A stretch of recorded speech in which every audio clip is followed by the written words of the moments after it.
So auto panning is really fun. It's one of those things that you have to be a little careful of because if you overdo it, it sounds crazy gimmicky. You know what I mean? Like like sometimes you'll do stuff on speakers with like some PanMan auto panner stuff, and then you'll go listen to it with headphones and you'll be like, "This is annoying the shit out of me." So I think like it's something that you can have happen for little moments rather than like keep it running continuously. It's more that kind of thing, but it can do some amazing stuff. So and then sort of once you learn some sound toys, you kind of get a feel for all of them because they're kind of constructed by the same guy and they have a similar flow. So here's the modes. The modes are down here. LFO mode means that it's not locked to tempo. That's cool if you're doing modern dance or something like that. Or if you're doing something really quirky and you want to live off the grid, then it's also cool because you can set it to kind of modulate however you like. If you want to be locked to tempo, you go to the next mode here, and that's rhythm step. And I don't know the tempo of these hi-hats, unfortunately, but it doesn't matter. You can, if it's on the left, you lock it to tempo by clicking the MIDI switch up, and you see the red light. That means that it's locked to the host tempo, which is 120, which is probably wrong. You can have 3 modes. You can either go start on the right and go to the left, which is what it's doing now. You can have it go back and forth across the stereo field, or you can have it start on the left and go to the right. Then how fast it's going is determined here. You want 8th notes, you want 16th notes, 32nd notes, and all that good stuff. And then you can have it go jerky and appear like a firefly in the night. Or you can have it go smooth. And then it looks like, well, I forget what that, Knight Rider or something, whatever, back in the day, something like that, right? So now you can have it go between 3 steps or 5 steps. And you can have a width control.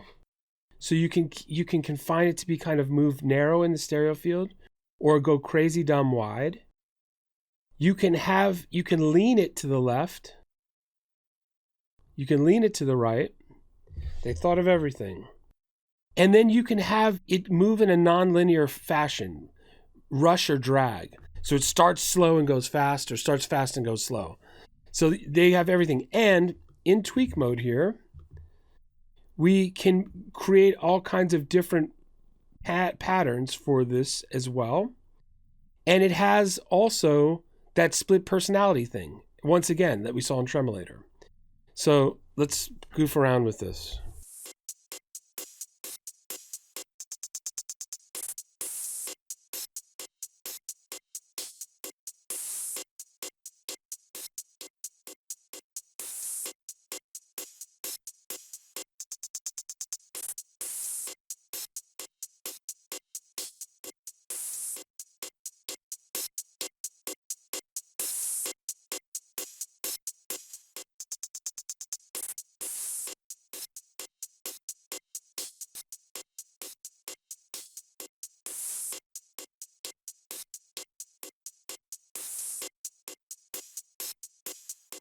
So that's the basics. Now, there's also some other modes here.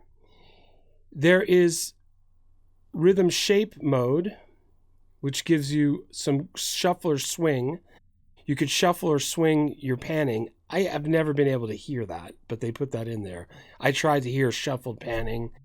It's beyond my mental capacity, I think. Um, uh, and uh, and then you get some other interesting modes. Here's ping pong mode. Ping pong mode is dynamically triggered, and every time it gets here's the threshold. Every time it crosses the threshold, it goes to the other side. And if you want to delay it, you can put in a divider so that every 5th time it crosses the threshold, it goes. You'll see what I mean.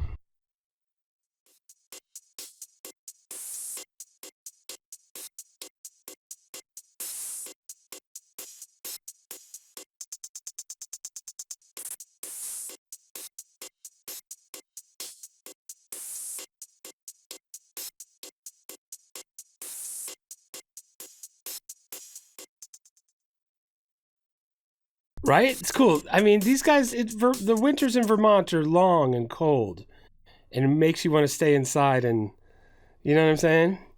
Um, uh, so now here's another mode.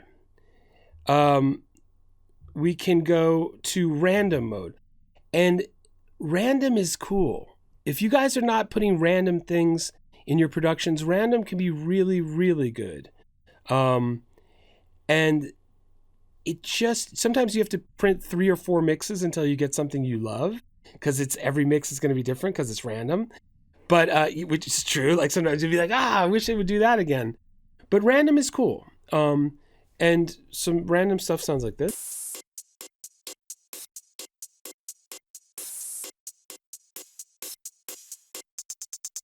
And here's split personality panning. Let's see if we can hear that.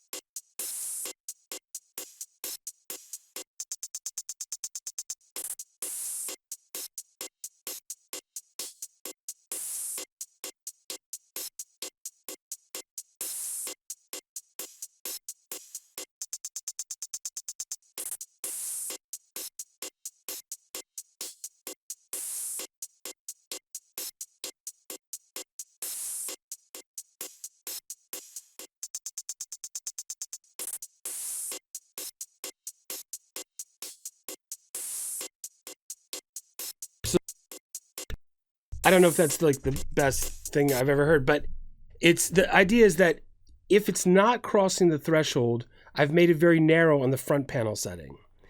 And then my offset, my tweak mode offset is very, very wide. So when it crosses the threshold, it goes super wide. And then when it's below the threshold, it stays narrow.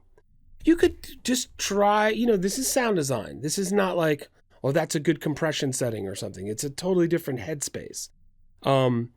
So just goof around. And then there's also hiding in here, there's some crazy presets.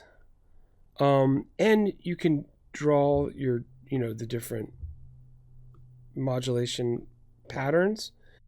And the presets are here, and there's a lot of crazy ones.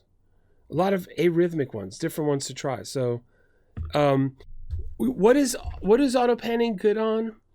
Sometimes slow things coming across the soundscape are cool. Things that move really slowly from left to right. Also, kind of having 2 elements moving very slowly and crossing each other can be interesting. Hi-hats and percussion you can give a lot of energy to. Probably not on a lead vocal. Probably not on your bass. Probably not on the kick drum.